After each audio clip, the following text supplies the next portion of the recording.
If you have only seen this Swedish delicacy online, Surströmming, and people are making a joke out of it, that's not this video. This video, I am going to treat this with respect and show you how the Swedes actually do eat it. Hi, I'm Michelle, and I try to make honest videos, especially videos of food that evoke a culture or a feeling or a memory.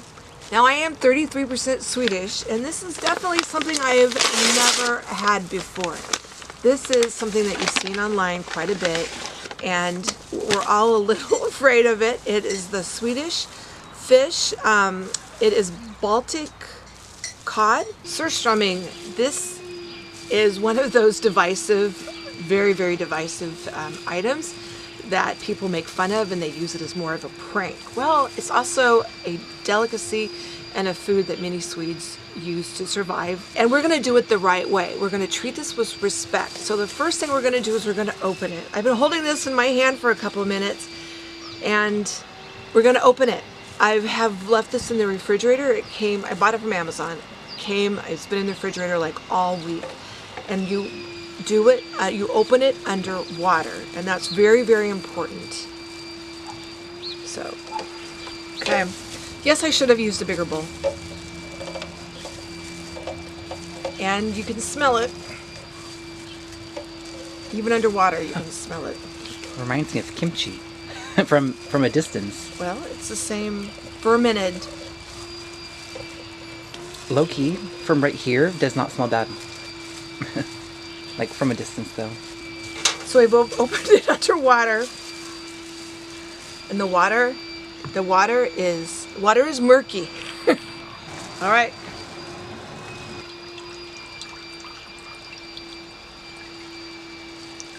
All right, we're gonna just try to get as much of that brine off as we possibly can.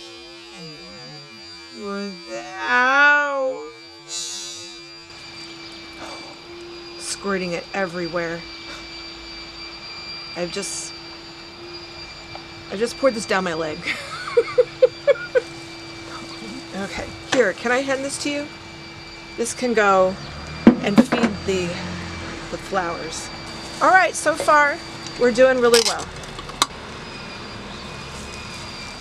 There's the Surströmming. This is the Surströmming fillet.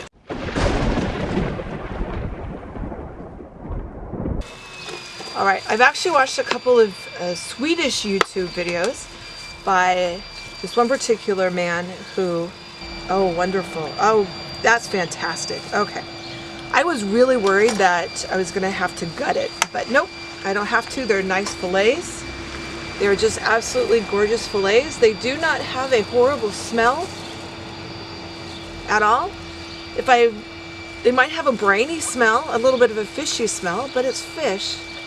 And okay, now we're going to build the Surströmming. Now, some people think that this is dinner, right? We're going to eat a plate of these fillets, and that's not it at all.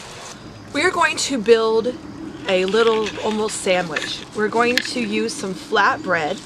I didn't get authentic Swedish, but you can use a tortilla even if you wanted to. So we're going to, this is a big piece of bread, so I'm just going to cut that in half. All right, to build it, we need to do a couple of things. First, we're going to cut this fillet. You don't have to eat the skin, but I eat the skin on other fish. And we have our bread. We're going to put a line of potato down. The potato will kind of soak up some of the brininess. We're going to add a few onions for just flavor and crunch and everything else. And then we're going to add some pickles, a nice little line of pickles, and that's really just to give it a little bit more depth, a little bit of saltiness to kind of counteract the more brininess of the fish. And you layer them down. Again, this is not a meal, this is an accompaniment. And we're going to use a little bit of dairy, just some sour cream. You could use Greek yogurt. And the dairy is going to, again, kind of cut some of the intensity of the taste of the fish. And we're going to have a beer with it too. So we're going to roll it up just like you would, you know, any sort of rolled sandwich. Okay, here we go.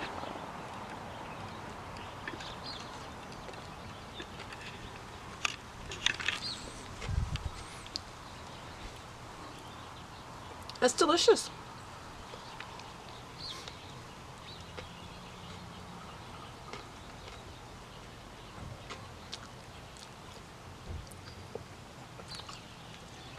Everything, the potato, the pickle, the onion, the Surströmming, the tortilla all work really, really well together.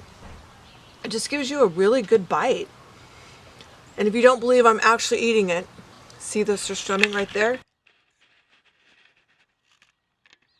All right, another bite.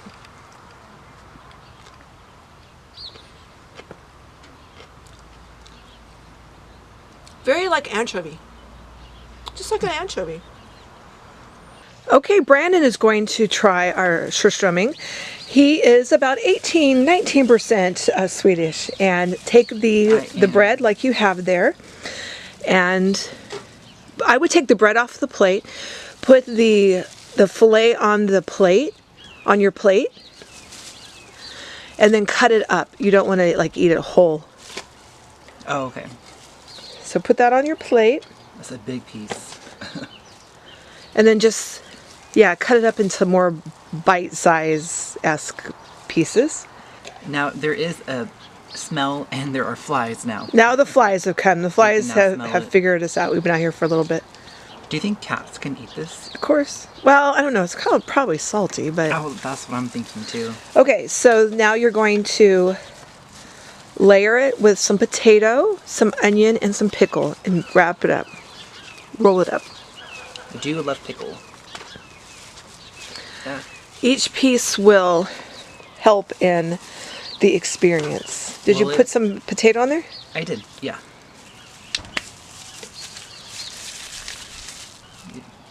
The Greek yogurt sounds pretty good actually. Yeah, Greek yogurt would be really good also. Then layer it with your fish fillets. Oh, wish me luck. I do a little wrap. Yep. Okay.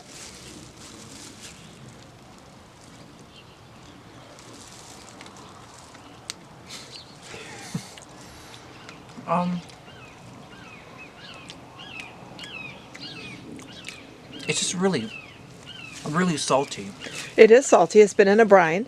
Okay, so Brandon wasn't as much of a fan of it as I was, and this is not something that you're going to buy all the time, but yeah, it's not like a briny, yucky fish. It's more of just like a salty sardine, anchovy feel. And again, if you add it with the potatoes and the onions and the pickles and a little bit of cream, it balances out. You have all the layers and it kind of balances it out, so not one thing is like popping or kind of in your mouth. From afar, it smells like kimchi.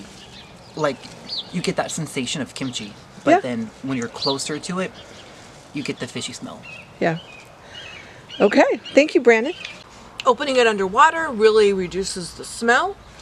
Just kind of washing a little bit in the water just to get some of the extra brine off of the fish fillets. These are already filleted, so you don't have to even fillet them and debone them and take out the guts. You don't have to do any of that with this particular Surströmming. This is delicious. I don't understand why people don't take the time to embrace the culture and eat the food the way it's supposed to. This is not a prank. This is not a gimmick. This is how people in another part of the country eat and how they survive during the winter. So that is it. I am incredibly happy. I am incredibly surprised at how good this Surströmming is. I am going to have to repackage them somehow. Again, you use them almost like an accompaniment, like an accoutrement, right? You're going to use it flavoring. It's not the meal. All right. Thank you so much for stopping by my patio today. Enjoy the rest of your day, if it's with your family, your friends, or even your cat. Come back soon and we're going to taste some more culturally appropriate ways of eating foods from around the world. Bye-bye.